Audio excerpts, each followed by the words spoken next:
لو حابب اي حد عايز يعمل سي في وما بيعرفش مثلا يكتب على الوورد، او عنده مشكلة عايز يعمل بشكل احترافي وهو ما بيعرفش يتعامل مع الوورد بشكل كويس، النهارده برنامج وورد فيه ميزة سهلة اوي.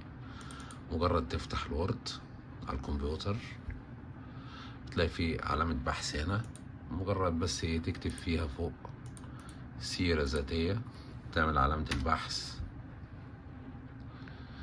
هيطلع لك اكتر من 30 شكل لانواع سي في مختلفة. كل اللي عليك ان انت تشوف الشكل اللي انت حابب تعمله وتفتحه. يعني مثلا هناخد مثال، مثلا ده هنفتحه هتلاقيه جاهز، مجرد ان انت بس هتعبي بياناتك، الاسم تكتب اسمك مثلا، الخبرات تعبيها، حابب تحط لنفسك صورة، حابب تعمل اي حاجة، مجرد تخلص عايز تحفظ الملف حفظ، وتحدد انت عايز تحطه فين على جهازك بسهولة.